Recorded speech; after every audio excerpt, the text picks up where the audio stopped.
Muchas veces en nuestra vida perdemos el rumbo. Puede ser que estés pasando por eso en este momento. Y es algo que a todos nos puede pasar, y hasta a los santos. El día de hoy conoceremos la impresionante historia de San Ignacio de Loyola y su conversión.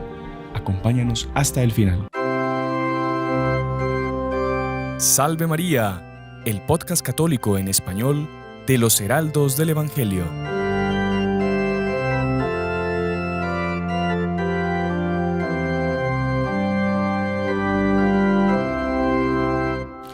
Muy estimados amigos que nos acompañan por nuestro canal de YouTube, por la radio y por las otras plataformas por las que sale el programa.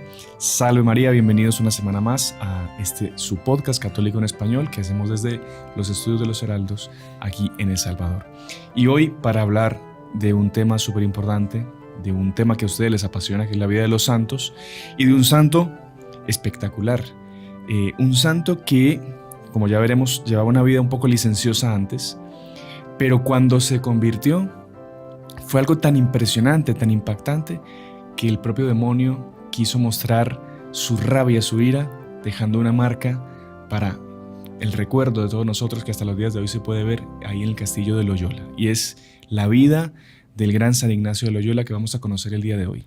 Y para esto pues vamos a contar con la presencia de dos grandes invitados. Primero, el padre Íñigo, que comparte el nombre del santo de hoy, de San Ignacio de Loyola, antes de su conversión, ¿no? Así que, bueno, salve María, padre Íñigo, bienvenido. Salve María, hermano Sebastián. Es una alegría estar aquí en este podcast para hablar de ese tan gran santo, San Ignacio de Loyola, y que realmente marcó la historia por su santidad, por su conversión, una conversión realmente radical, ¿no?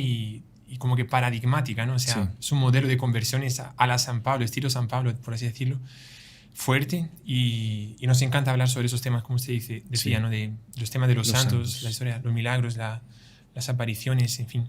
A nosotros nos encanta y a la gente que nos ve sí. Le encanta también, porque lo que más piden, yo creo, de los programas que más piden son a respecto de vidas de santos, ¿no? Salve María, hermano Juan Andrés, bienvenido. Salve María, hermano Sebastián, padre Íñigo y toda nuestra querida audiencia. La verdad que es una alegría estar aquí con ustedes y compartir, como decíamos, de las vidas de los santos y sobre todo este santo que nos va a dejar una enseñanza súper importante para nosotros, que no solo vamos a aprender de su vida, sino también vamos a aplicar a nuestra vida cosas muy importantes. Sí, Entre sí, ellas, al final daremos un aviso que no se lo pueden perder y que están totalmente invitados desde ya. Así que quédense atentos porque esta vida que vamos a contar aquí puede ser que cambie también nuestras vidas. Sí. Ahora, padre, hay mucha gente que hoy en día pues no va por un camino correcto, ¿no? Mucha gente sabe, es consciente de eso. Y es gente que se dice católica, que pues es bautizada, que ha hecho sus sacramentos, pero le cuesta tener esa coherencia de vida de un católico con sus actos, ¿no? O sea, de su nombre que lleva de católico, le falta una coherencia de vida con sus actos. Y es todo lo contrario a lo que fue San Ignacio de Loyola, que fue un santo verdaderamente coherente, ¿no? Fue de una coherencia. Él cuando descubrió que estaba llevando una vida mala, una vida de pecado, y cuando conoció justamente la vida de los santos, él se dio cuenta, no, yo tengo que cambiar. Y es muy interesante también para la gente que está buscando ese camino de conversión, esa gracia para convertirse, conocer la vida de este santo, que puede ser un gran ejemplo también y un gran impulso para tomar esa decisión y decir, tengo que cambiar de camino, tengo que cambiar de rumbo, tengo que hacer esa conversión de mi vida. Así que bueno, si quiere comencemos hablando pues un poco de su niñez, quizá de su infancia y de esa vida quizá no tan santa que llevó al inicio, cuando antes de llamarse Ignacio se llamaba Íñigo. Así es, padre. Sí. Vamos. Bueno, la verdad es que haciendo una referencia al nombre de Íñigo, varias personas dicen así en el canal, ¿no? ¿Por qué este tiene un nombre tan raro? Tan raro, no existe ningún santo con ese nombre y tal. Digamos, realmente es raro sobre todo en el mundo de aquí de América, no son muchos los que se llaman Íñigo, pero pues yo tengo la alegría de tener el nombre de que San Ignacio de Loyola tenía, o sea, el nombre con el cual fue bautizado, realmente era ese, y hay una discusión histórica, por así decirlo, de cuándo cambia de Íñigo para Ignacio. Algunos dicen que le pasaba el problema que también me pasa a mí a veces, que en París, pues imagínese un francés pronunciar el nombre de Íñigo, ¿no? Es súper difícil. Entonces ya en los estudios de maestría, por ejemplo, cuando vamos a hablar sobre eso después, pero él ya comienza a firmar Ignacio. Y sobre todo pero se conocía como Íñigo también, y sobre todo en Roma, cuando es ordenado sacerdote, ya habiendo fundado la Compañía de Jesús, que de eso vamos a hablar, allá él ya firma como Padre Ignacio. Pero es curioso que en Roma el Papa, y en Roma eran 7 o 10, me parece, que era de los primeros de la Compañía de Jesús, y el nombre que tenían ellos era Iñiguistas. Iñiguistas, interesante. Porque eran los seguidores de Íñigo, ¿no? Uh-huh. Que era San Íñigo de Loyola en la época, pero, en fin, cuando ya fue a París, el cambio, en principio ahí, después también a lo largo del tiempo. Fue una transición paulatina, me parece. Claro. Pero sí, existe otro santo llamado San Íñigo también, que es del benedictino de un monasterio de Burgos, de Oña. Pero bueno, solo para como introducción, que es una alegría poder tener eso. Incluso, disculpe padre que le interrumpa, pero para agregar algo a lo que usted acaba de decir, Ignacio, Íñigo, también significa fuego, ¿no? Y Sí. es mucho del carácter que él tenía Sí. también y de su... Exacto. Ese fuego. Ese nombre ardor. significa ignis natius, o sea, del fuego nacido del fuego. Entonces realmente la historia de San Ignacio, dicen que también tenía mucha devoción a San Ignacio de Antioquía, que también era nacido del fuego, porque San Ignacio de Antioquía era uno de los niños que fue abrazado por nuestro Señor, ¿no?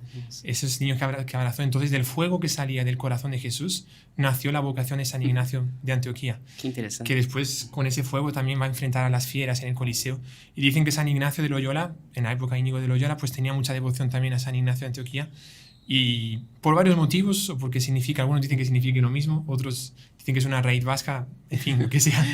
pero lo que importa es que están unidos. Lleno de amor de Dios, del fuego del amor de Dios. Y se aplica a San Ignacio porque él nació también, su vocación nació de un amor gratuito de Dios, porque lo convirtió de una forma con fuego de un cañón, ya vamos a explicar por qué, pero nació su vocación a partir de fuego material, de la vara de un cañón, y también del fuego del corazón de Jesús, que lo quiso salvar, porque era necesario, San Ignacio de Loyola era necesario para el momento en el cual la humanidad estaba. O sea, fue un instrumento de Dios para el plan de Dios, realizarse en el mundo. Era como que necesario San Ignacio. O tal vez otro podría haber sido llamado y San Ignacio fue el que correspondió. Y realmente la obra que hizo San Ignacio es algo fascinante. Uh-huh. Realmente fascinante. Entonces, bueno, situando un poco en el contexto histórico, San Ignacio de Loyola nace en su castillo de Loyola, en el año 1491. Pues recordemos que América se descubre en 1492, un año después. Recordemos también que España se termina de reconquistar en 1492. Por tanto, hay un deseo de aventura, un deseo de aventura en el buen sentido, o sea, de salir del propio hogar y dedicarse a las cosas del país, a veces a las cosas de Dios como misioneros también. Entonces era muy común que los jóvenes de esa sociedad española pues fuesen al ejército para luchar en la Reconquista, o fuesen también para América, para ser misioneros, o para también conquistar América, para luchar también con un montón de problemas en Europa. Y justo con eso, cuando San Ignacio de Loyola tiene más o menos unos 27 años, 26 años más o menos, es la mayor ruptura que hubo en la iglesia, que fue el protestantismo, ¿no? Sí. Fue cuando Lutero clavó sus 95 tesis en un papel, ¿no? Las clavó en la puerta de la Universidad de Wittenberg.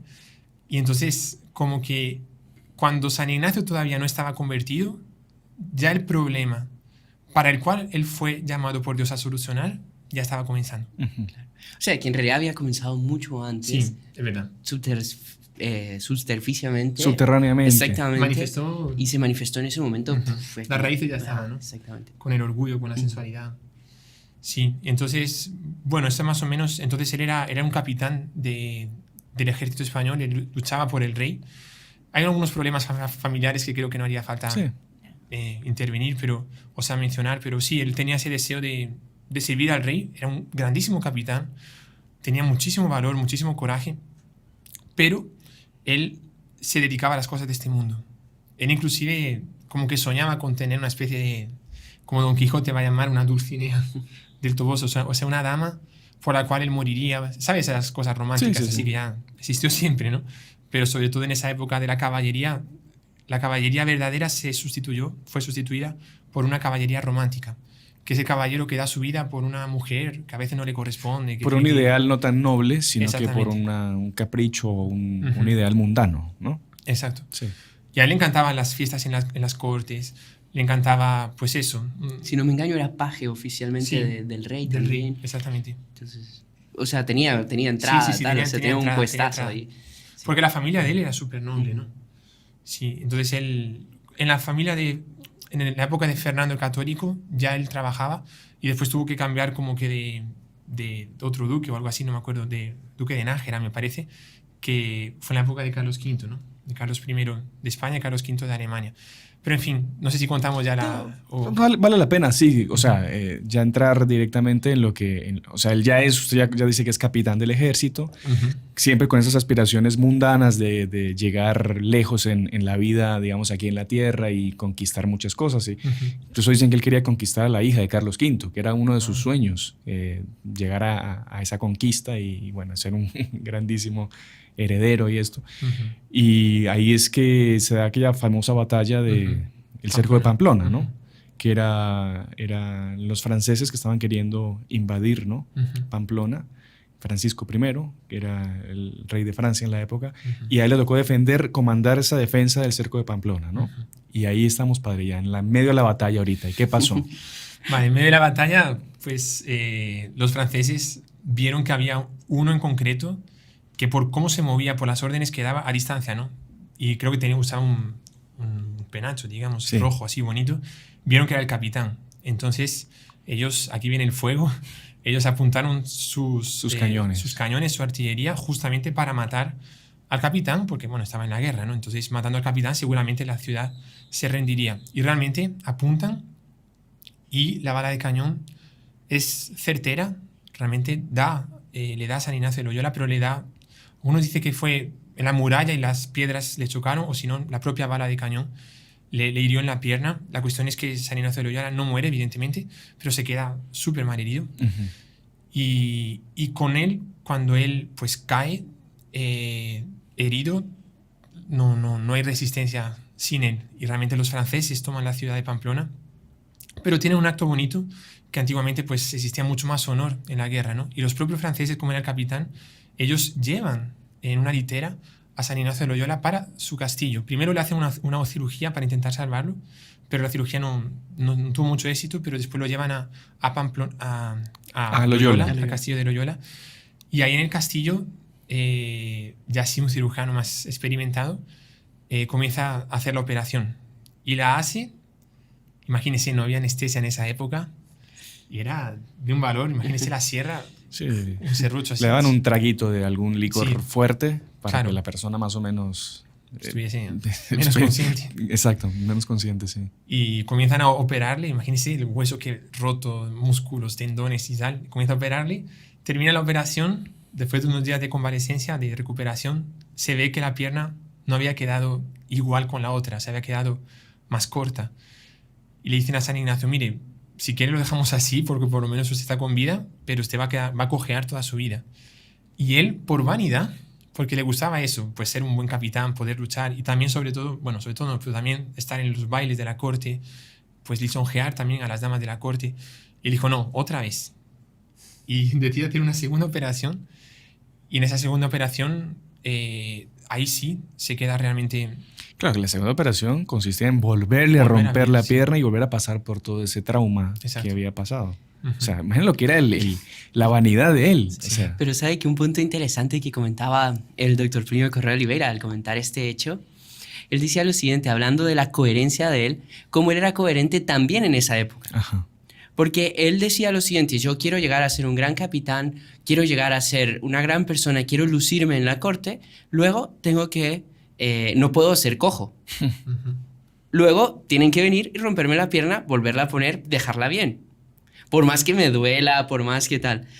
Entonces, también en ese aspecto, él era coherente. No era simplemente como que un deseo de, y tal, sino que era una coherencia que él ya tenía también. Claro. Claro, meramente natural y vuelta... Sí, muestra un temple, una fortaleza que por más que usted sea un vanidoso, que le va a volver a pasar por esos dolores y por esas cosas, hombre, hay que tener cierta fuerza también. Y de una vez que uno se coloca una meta, cueste lo que cueste, tiene que conseguirlo. Ajá. Y con esa coherencia, ¿no? Ajá. O sea, si él quería ser un caballero, quería ser alguien en la corte así importante, pues aunque costase lo que costase nuevamente tener que hacer la operación, pues vamos a enfrentarlo, ¿no? Si uno la traslada para la vida espiritual es muy bonito. O sea, nuestra meta es el cielo, nuestra meta es la santidad, y todo lo que se opone a la santidad, se opone ya al cielo, quítelo de su vida, Rómpalo. elimínalo, rómpalo, y si es necesario hacer una cirugía espiritual, que es más difícil inclusive que la cirugía física, ¿no? Porque uno tiene que extirpar sus propios pecados, pues hay que enfrentarlo, ¿no? Muy interesante. Ahora, perdón que con mi comentario rompí No. la narración que llevaban. Ahora, le vuelven a hacer la cirugía. Le vuelven a hacer la cirugía y ahí sí queda bien, pero providencialmente comienza la gracia a actuar, y como él tiene que quedarse pues unos días de descanso en su castillo de Loyola, y pues justamente no podía salir al mundo, no podía tener ese contacto con el mundo, comienza una especie de retiro, entre comillas, que todavía los ejercicios espirituales no existían porque él los va a escribir, ya vamos a explicar por qué, pero comienza una especie de retiro creado por Dios para su situación, en la cual él quería, por lo menos, claro, no había celular en esa época, no había televisión, no había YouTube, no había, en fin, redes sociales, entonces lo que había eran libros. Pero justamente en la biblioteca, pues creo que no había libros de los que a él le gustaba, que eran libros de caballería, como Amadís de Gaula, en fin, varios caballería de eso de romántica, ¿no? Y lo que le ofrecen son 2 libros, uno sobre la historia de nuestro Señor y otro llamado Flos Santorum, que es la flor de los santos, o sea, la vida de los santos. Y en esas lecturas comienza Dios a actuar. Y él comienza a sentir pues la vida de nuestro Señor, a escucharla, o sea, a leerla y a sentir cómo Jesús murió por nosotros. Y también al mismo tiempo los santos, cómo ellos se entregaron por nuestro Señor. Y comienza un dilema en su alma. Y él comienza a ver, por un lado, que él quería ser grande en el mundo y al mismo tiempo que los santos fueron grandes para Dios. Y decía, sí, San Francisco, porque él leía la historia de San Francisco, él leía la historia de Santo Domingo de Guzmán, unos santos impresionantes, y decía, si ellos consiguieron ser santos así, héroes de la santidad, ¿por qué yo no puedo serlo? Dios me estaba como que llamando a eso. Y él mismo cuenta una cosa que él va a aplicar después para el discernimiento de los espíritus, o sea, de saber cuando Dios me habla. Él va a decir, yo estaba como que en un dilema. Cuando pensaba en las cosas de este mundo, yo sentía que iba a ser como que feliz, o sea, tener un montón de placeres, tener un montón de comodidades, tener honores, tener vanidad, todo el mundo me iba a aclamar como un buen capitán, como un esposo súper, no sé, atrayente, que iba a llamar la atención de todo el mundo. Pero al mismo tiempo que sentía esta especie de alegría superficial, yo sentía una frustración, una tristeza.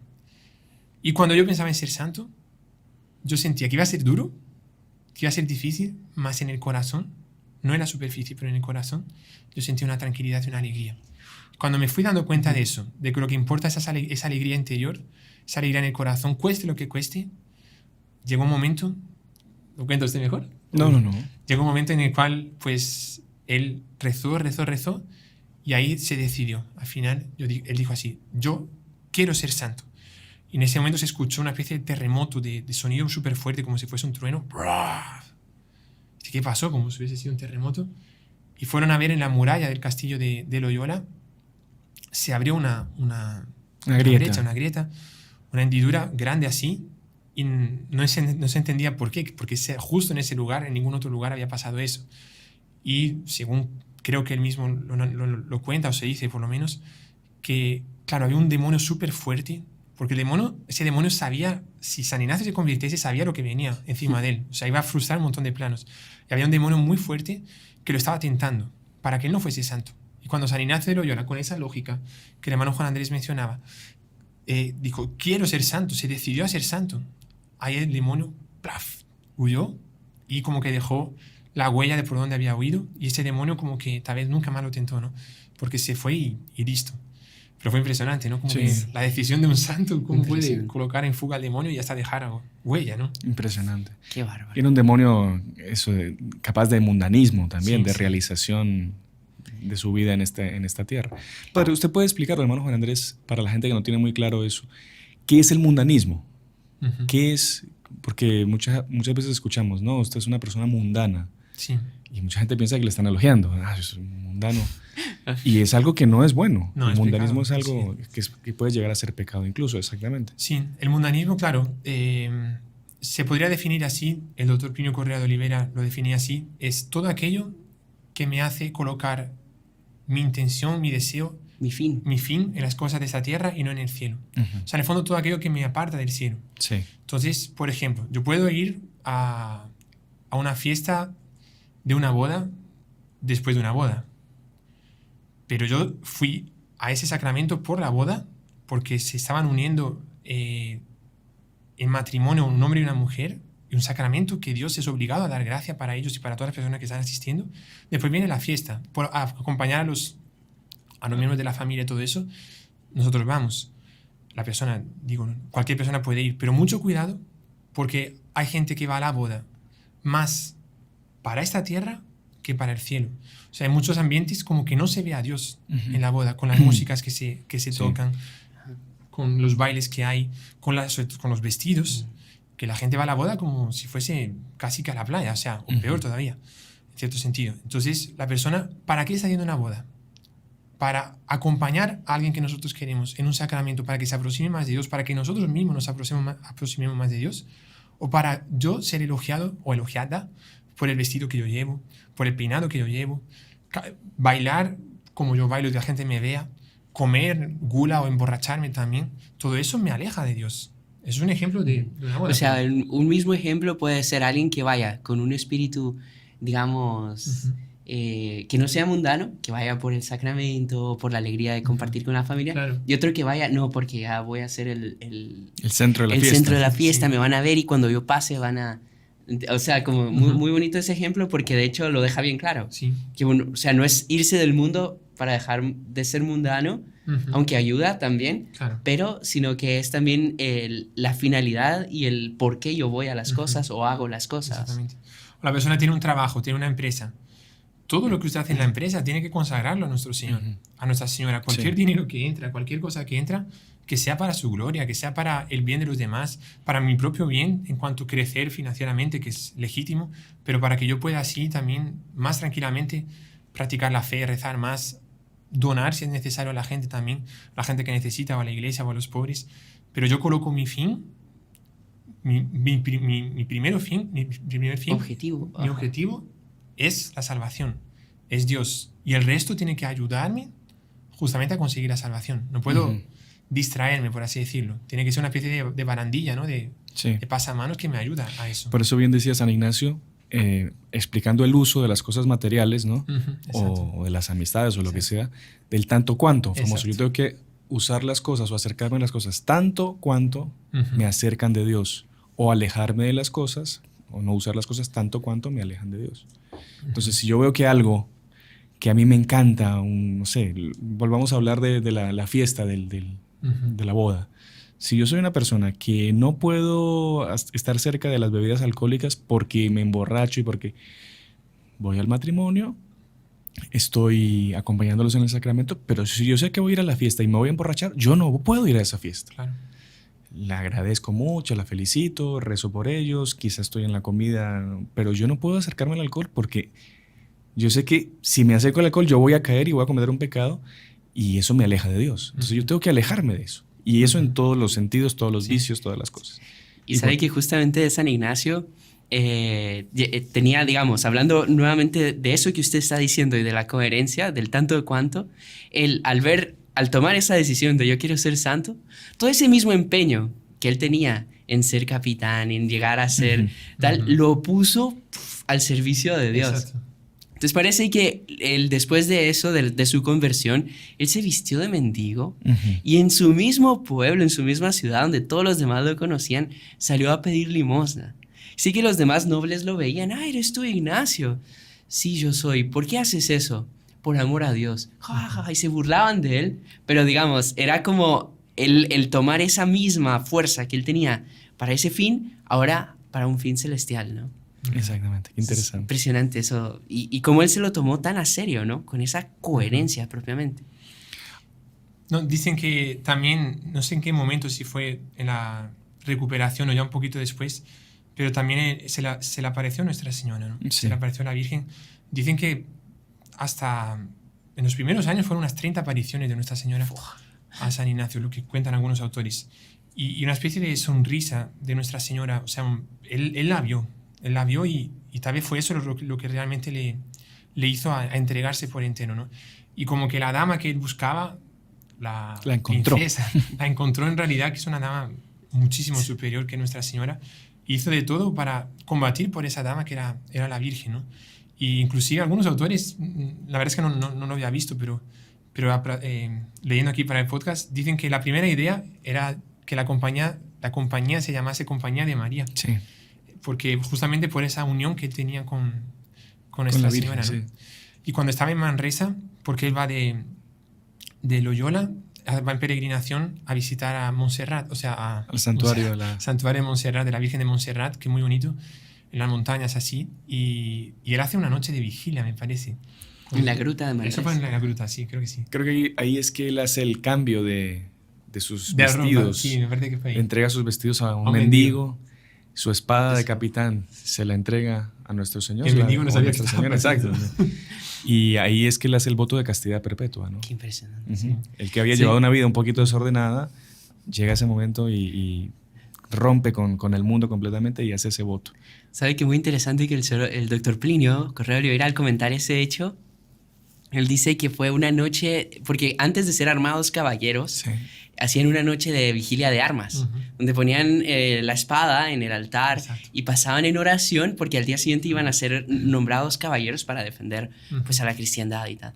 Entonces es como que la vigilia de armas de San Ignacio, Sí. pero para ser armado caballero de Nuestra Señora, caballero de la Santa Iglesia. Caballero de la Virgen. Caballero de la Virgen. Ah, sí, está bien. Ve la Sí, sí. proximidad que tenemos con ese Ajá. santo, ¿no? Sí, sí, sí. Porque él realmente quería fundar el nombre de compañía. Bueno, después hablaremos, pero Compañía de Jesús tiene dos sentidos. Uno, porque hace compañía a Jesús, que decía que Jesús estaba solo y tenemos que hacerle compañía. Pero también, como él era militar, una compañía es una unidad militar, ¿no? Un ejército, un bloque militar. Entonces era un bloque militar, un ejército militar, una unidad militar para luchar por nuestro Señor y por Nuestra Señora, ¿no? Es el ejército de Jesús, ¿no? Muy Así es. interesante. Padre, ¿le parece que hagamos una pausa? Sí. Porque eso nos fue medio programa. Y cuando volvamos, pues ya comentamos qué fue lo que pasó después de ahí Ujú. de Montserrat, lo que pasó en Manresa Ujú. y bueno, y cómo fue todo el crecimiento, la expansión de la Compañía de Jesús, todo el bien que hizo y toda esa lucha que hubo, especialmente contra el protestantismo, ¿no? Sí. Cómo fue que él fue escogido por Dios y utilizado por Dios para llevar adelante ese combate contra esa pseudo reforma que surgía en esa época. Así que no se muevan, ya regresamos. Salve María. Continuamos con la segunda parte de nuestro programa, Salve María con los heraldos del Evangelio. Hoy hablando del gran San Ignacio de Loyola. Nos habíamos quedado ahí en la vigilia de armas antes de ser nombrado caballero de Nuestra Señora de la Virgen, el San Ignacio de Loyola. Y ahí, padre, él se retira ahí a Manresa, ¿no? Ujú. Que es una especie de ¿qué? Una gruta. Una gruta. Ujú. ¿Y qué es lo que pasa ahí en Manresa, padre? En la gruta él decide hacer penitencia, ¿no? Creo que se queda 9 meses haciendo penitencia, pero de la más rigurosa, ¿no? Como él había entendido que para ser santo tenía que hacer ese camino de oración, de penitencia, de ayuno, realmente se hace unas penitencias increíbles. Y lo más bonito de Manresa es que en esa gruta, por esa unión que estaba ya comenzando a tener con Dios, con la Virgen se le aparece y ella misma le dicta algo que está muy difundido hoy en día, pero que pocos tal vez sepan el origen exacto, que son los ejercicios espirituales. Mucha gente se va de retiros, se va de ejercicios espirituales. Los ejercicios espirituales fueron dictados por la Virgen a San Ignacio de Loyola en esa gruta de Manresa, ¿no? O sea, imagínense lo que es, palabra por palabra, que la Virgen haya compuesto un libro, ¿no? Ujú. San Ignacio es el autor, claro, figura como autor, pero en realidad la mentora, digamos, la que dictó fue Incluso si no me equivoco, padre, fueron varias apariciones que Ujú. eran Nuestro Señor y Nuestra Señora. Y él, la parte que era dictada por Nuestro Señor, la escribía con una tinta, creo que era azul, Ujú. y lo que era rojo, perdón, y lo que era dictado por Nuestra Señora con Azul, tinta azul. sí. Entonces él iba diferenciando que era dictado por, bonito. Ujú. imagínese, Sí. o sea, una maravilla, ¿no? Sí. Y es realmente impresionante. Y bueno, y ahí, después de ese tiempo, de penitencia y con los ejercicios espirituales, claro, él mismo, pues habiendo recibido de nuestro Señor, pues ya los conocía y entiende que esa será como que su arma, por así decirlo, para convertir a la gente. Y realmente lo va a usar para convertir a unos pecadores que era imposible de convertirlos, pero a lo largo de toda su vida, él decía, mire, por lo menos usted, hagamos un trato, y a veces lo retaba, ¿no? Que hagamos un trato, si yo gano en tal apuesta, usted hace los ejercicios espirituales. Y San Ignacio por milagro ganaba, le daba los ejercicios espirituales. Y se convertía la gente. Y se convertía. Y claro, los ejercicios espirituales son de un mes. Sí. Generalmente se hacen un poco más... como rápido. que se condensan también sí. para... Ya he escuchado de 2 semanas, de una semana, sí. o incluso O a veces de semana, 2 días, ajá, 3. Pero esa gracia de los ejercicios espirituales viene fenomenal. con San Ignacio. Y él ahí en Manresa, padre, él tiene como una especie de inspiración o un deseo de ir a convertir a los musulmanes, ¿no? De irse a Tierra Santa, a predicar. Sí. Y él viaja después a la Tierra Santa. Sí, él viaja a Tierra Santa. Él viaja por varios lugares de España también y después consigue ir a Tierra Santa como peregrino, ¿no? Sí. Siempre vestido de saco, así. De saco, de mendigo. Y aprovechó muchísimo las gracias espirituales que recibió allá. En fin, el viaje fue una experiencia, para todos sería una experiencia súper bonita, imagínense para San Ignacio de Loyola. Y él vuelve y después ya en España comienza a usar, digamos... A predicar los ejercicios espirituales. No sé si usted quiere narrar no, esa no, parte. no. O sea, por favor, el hermano Juan Andrés. Pues... Sí. Bueno, antes quizás preguntarle aquí a nuestra querida audiencia que pongan en comentarios si ya han hecho alguna vez un retiro, Sí. si han hecho algunos ejercicios espirituales.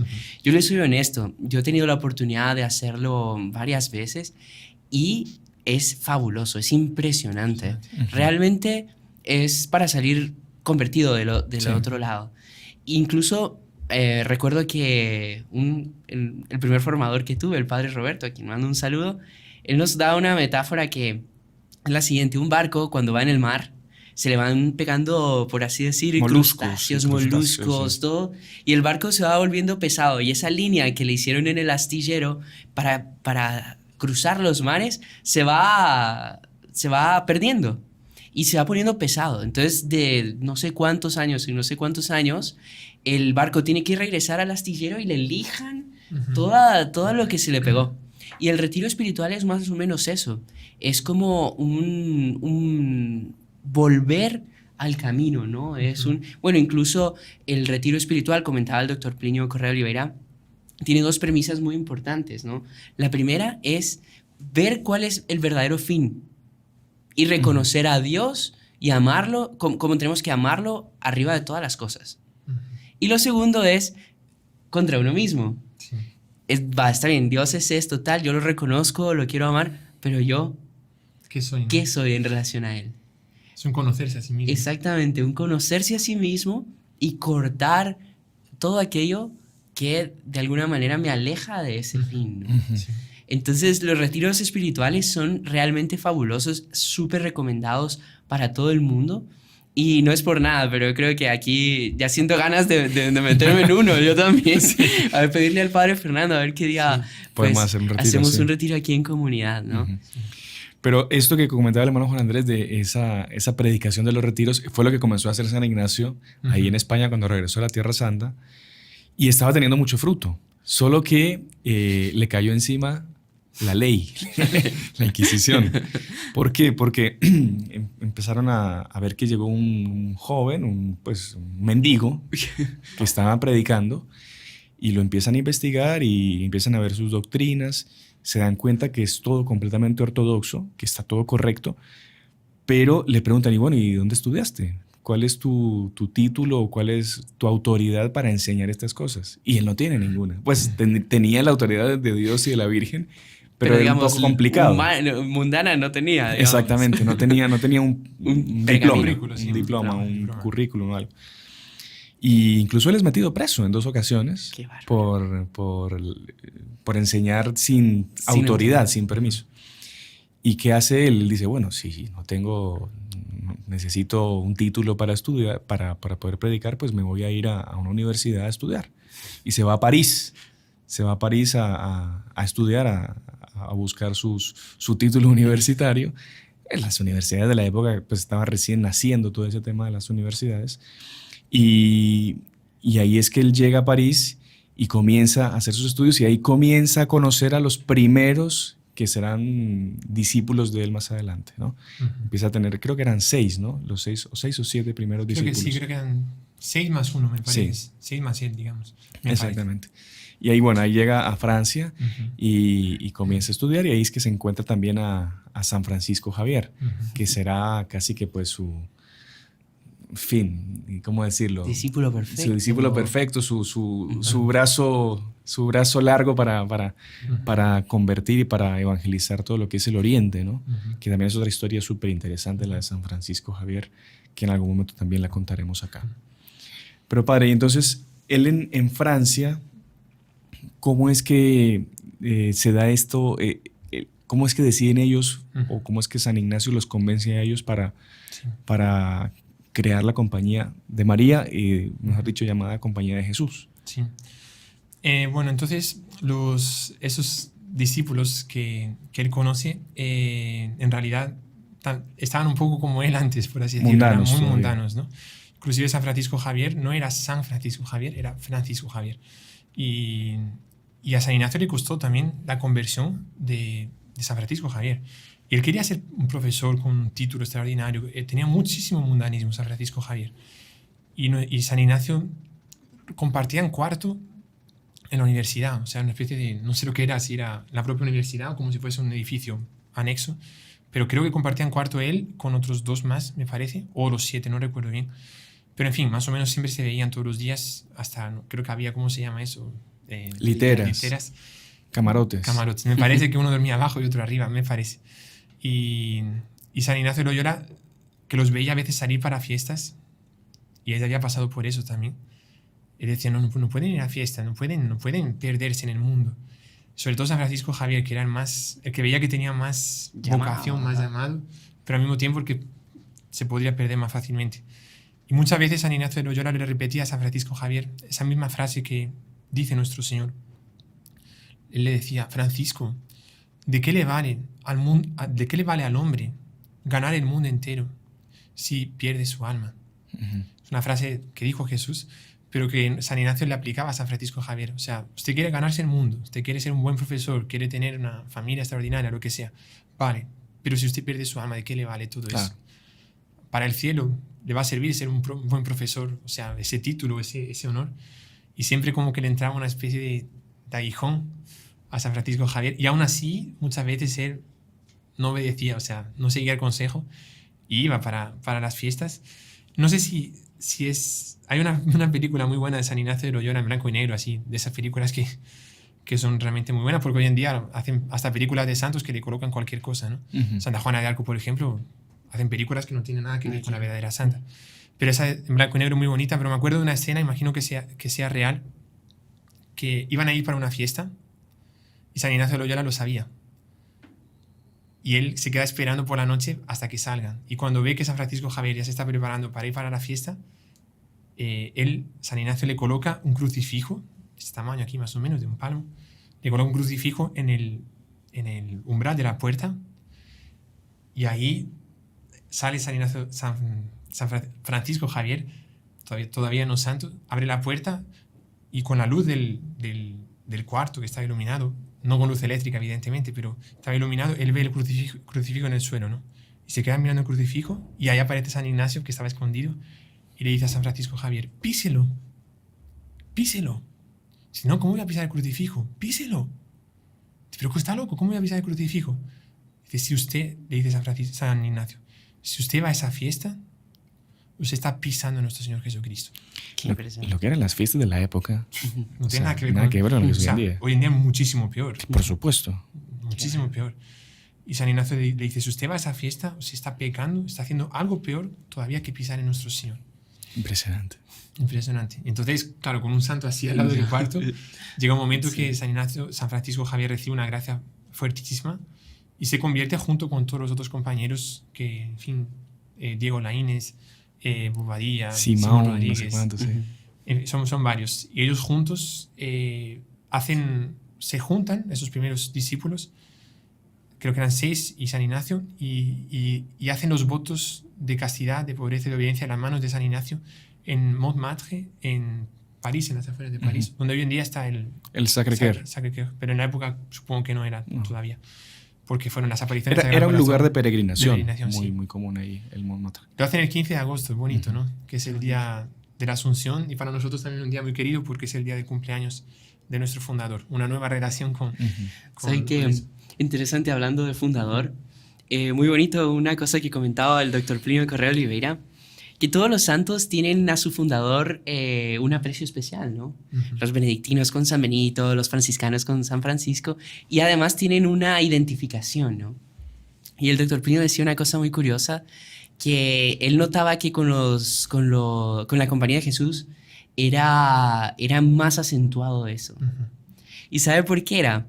Porque San Ignacio, él estaba llamado, claro, uno ve la obra de los jesuitas, tal, universidades, colegios,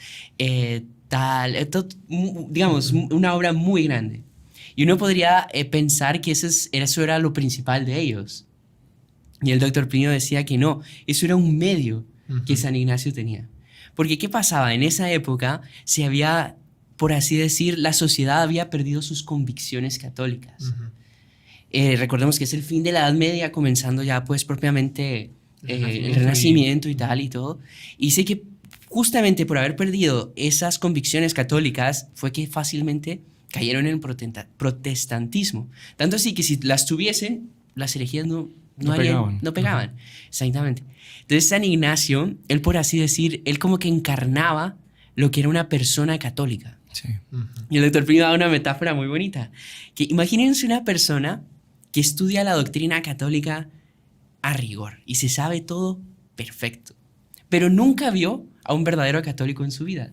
Supongamos un pagano allá que lo cogen, le enseñan la doctrina católica, se la sabe perfecta, pero nunca vio a un verdadero católico. Y tenemos por el otro lado a otra persona que nunca estudió doctrina católica, pero ve a un hombre verdaderamente católico. Sabe más de doctrina católica aquel que vio a un hombre verdaderamente católico. Sí. Y San Ignacio de Loyola era eso. Entonces sus discípulos, al verlo a él, decían, no lo veían a él, veían a la Santa Iglesia Católica. Y usted ve que mal es lo que tenemos que ser nosotros en nuestros días también, ¿no? Porque si en aquella época no habían convicciones católicas, ¿qué diríamos de los días de hoy? Sí. Tremendo. Hoy en día es mucho peor. Hay una deformación justamente de lo que es un católico. O sea, es complicado, es complicado. Por eso es muy, muy bonito eso que usted dice de ser un reflejo o una especie de encarnación del espíritu católico hacia los demás, ¿no? Que cuando lo vean a uno, vean a un verdadero católico. Súper bonito. Súper interesante. Incluso él decía también lo siguiente, recordemos que San Francisco de Asís, él había tenido un desposorio místico, un casamiento con la dama pobreza, que incluso no es exclusiva de él. Santo Domingo también es una orden mendicante, y cuántos santos que también han tenido ese amor por la pobreza. Él decía, podríamos decir lo mismo de San Ignacio, solo que con la ortodoxia, con la dama ortodoxia. Y el maestro de nuestro fundador, el doctor Plinio Correa Oliveira, comentaba eso y le enseñaba eso a Monseñor Juan. Y nosotros vemos como Monseñor Juan también quiso, como por así decirlo, enseñarnos ese amor por esas cosas, ¿no? El amor por la ortodoxia, el amor por la pobreza, el amor por el espíritu católico, ¿no? Tal vez explicar lo que es la ortodoxia, que algunos pueden decir creo que vale la pena. Que se confunden con la iglesia ortodoxa, que por cierto tiene un nombre que no se aplica a ellos, ¿no? Porque orto en griego es recto, doxia es doctrina o opinión, ¿no? Entonces, ¿qué es la ortodoxia católica? Es justamente la verdadera doctrina, esa es la traducción. Y los ortodoxos se colocaron ellos con la verdadera doctrina cuando están equivocados, ¿no? Porque no obedecen pues, al magisterio eclesiástico, en fin, un montón de cosas. Menos que los protestantes, por lo menos ellos aceptan a la Virgen, en fin, un montón de otras cosas más. Pero cuando dice el doctor Plinio, lo de la dama, que San Ignacio de Loyola se casó místicamente, por así decirlo, con la dama ortodoxa, significa que él se casó con la verdadera doctrina. O sea, lo que es, lo que no es, no es. El sí, no, que dice tanto nuestro Señor en el Evangelio, que dice sí, no. Que vuestro sí sea sí, vuestro no sea no. Y no esa especie de relativismo actual, que a veces yo puedo, otras veces no puedo. O sea, por ejemplo, no sé, si ir a misa un domingo, si no ir a misa un domingo, ¿es pecado grave? Es pecado grave. A no ser que usted esté enfermo, o esté de un viaje a Tokio que no pueda ir, Pero si usted no hizo lo que podría hacer para ir y estaba con un pequeñito dolor de cabeza, usted estaba con un cumpleaños, usted estaba en un asado con otro, estaba viendo un partido de fútbol y usted no fue a misa, pecado mortal. Si usted muere al día siguiente, se va al infierno. O sea, es así. Lo que es y lo que no es, no es. Entonces, San Ignacio de Loyola tiene una especie de clareza que cuando la gente lo veía ahí, a él, decía, este hombre es increíble, ¿no? Sí. Y a los discípulos lo que le atraía era esa rectitud, Sí. una especie de espada, ¿no? Incluso la compañía de Jesús tenía el voto de la obediencia, lo llevaron a un auge como nunca antes. Sí. San Ignacio decía y se hacía. Sí. Y la gente, ¿por qué que ellos obedecían tanto? Y era justamente por eso que usted acaba de mencionar, de cómo San Ignacio tenía esa autoridad moral. Porque él, lo que él decía lo cumplía. Sí. Entonces hacía como que la obediencia hacia él fuese llevadera Ujú. por esa, digamos, por esa rectitud y esa coherencia de vida que él llevaba. Y eso nos introduce un poco en el tema, pues justamente de cómo él fue el instrumento colocado por Dios para combatir el protestantismo, ¿no? Porque el protestantismo, pues, es el relativismo Exacto. aplicado a Dios. O sea, yo cojo la Sagrada Escritura y la interpreto como a mí me da la gana, como yo quiero. ¿Desde cuándo? San Pedro dice en una de sus cartas que todo lo que está escrito y no se puede usar para interpretación personal. Fueron inspirados por Dios. O sea, ya está escrito en la Biblia la refutación de lo que los protestantes dicen. Que ellos dicen que solo con la escritura me salvo, que no es necesario la Santa Iglesia, que no son necesarios los sacramentos. Algunos tienen el bautismo, la Eucaristía se la quitaron, la cortaron. Mismo Lutero se llevó la Biblia y los libros de la Biblia que no le interesaban, él los arrancaba. Entonces San Ignacio de Loyola, con la compañía de Jesús, con los jesuitas, él va a enfrentar esa especie de tsunami, porque fue un tsunami de protestantismo que provocó guerra. La guerra de los 100 años, por ejemplo, fue la guerra de los protestantes contra los católicos. Y San Ignacio de Loyola es una especie de compañía espiritual que estaba enfrente, en la vanguardia del movimiento eclesiástico de la época, para enfrentar justamente ese relativismo, no solo al respecto de la Biblia, sino de cualquier cosa, de la doctrina. Bueno, recordemos que Lutero era monje, sacerdote, se divorció, se casó con una monja. O sea, como que decirle, ¿qué haces? ¿Entiendes? Sí. O sea, ¿qué hacen ustedes? Aprueban el divorcio, aprueban el concubinato, aprueban que no hay más sacerdotes, que no hace falta sacerdocio. Y eso está, o sea, clarísimamente en la Biblia, está en el magisterio, está en la doctrina católica. Y San Ignacio de Loyola consiguió una especie de, literalmente, una unidad militar que fue enfrentando eso, que llegó a su auge con el Concilio de Trento, que creo que San Ignacio de Loyola, me parece que ya había fallecido cuando comenzó el Concilio de Trento. Él fallece, si no recuerdo mal, en 1556, o si no había fallecido, estaba por fallecer cuando fue el Concilio de Trento. Pero el Concilio de Trento va a dar una serie de pautas para enfrentar el protestantismo y otras muchas cosas más. Y había teólogos que eran súper jóvenes, ¿no? Que tenían 20 años, 21 años, 22 años, que eran los mejores teólogos y eran todos jesuitas, ¿no? Impresionante. Y el movimiento también de vanguardia de los misioneros para todo el mundo en esa época fueron sobre todo los jesuitas. En Brasil, San José de Anchieta, después San Francisco Javier, que era su discípulo perfecto, que fue en India, en Japón. O sea, Francisco Javier bautizó 1 millón de personas en 10 años. O sea, eso da 285 bautizos por día.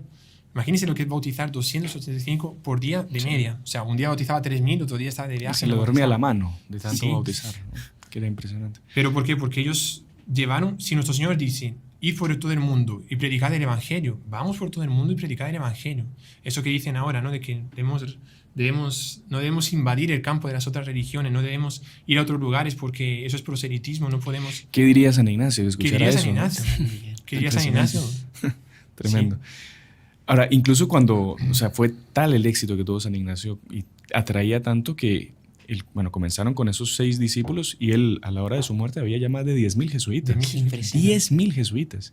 Y como dice el padre, ya esparcidos por el mundo, influenciaron todas las cortes más importantes de Europa, ya en América, haciendo las reducciones. Había de todo, o sea, de todo, desde las todo. clases altas hasta las clases Sí. más bajas. Qué Ellos impresionante. invadieron, entre comillas, o sea, invadieron todo, todos los campos, colegios, sí. los seminarios comenzaron con San Ignacio, los seminarios en cuanto a seminario menor y una escuela de formación para padres así, existían las universidades, pero no los seminarios, fue con San Ignacio de Loyola. Los catecismos fueron jesuitas que comenzaron con San Carlos Borromeo, San Pedro Canisio también, jesuita.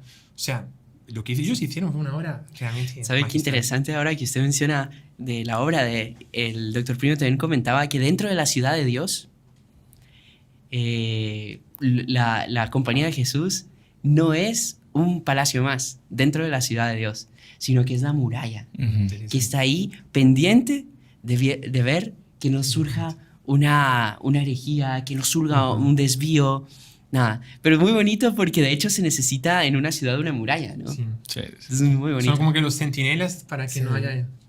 no se meta el enemigo, ¿no?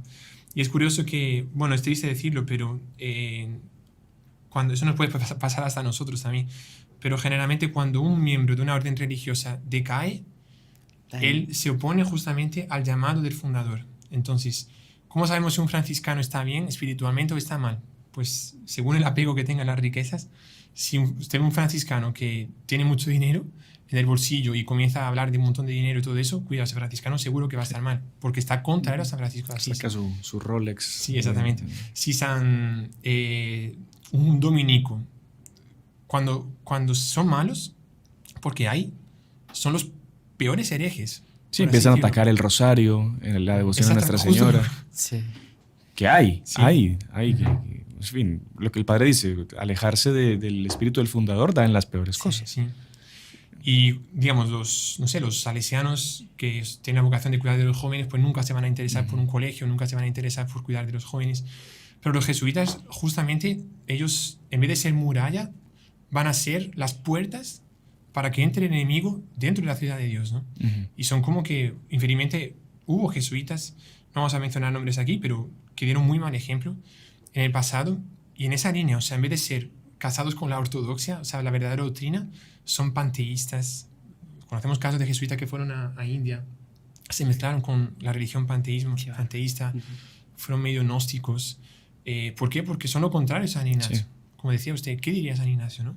En vez de ser una muralla, son puertas para que entre el enemigo, ¿no? Sí. ¿Sabe que justamente también decía, ¿y cuál sería lo contrario de un buen heraldo? Sería un relativista, ¿no? Claro. Sí. En los días de Exactamente. hoy. Sí. En los días de hoy, sí, exactamente. Enseñando doctrinas que no son, dando mal ejemplo, no usando su hábito. Sería un escándalo, digamos, ¿no?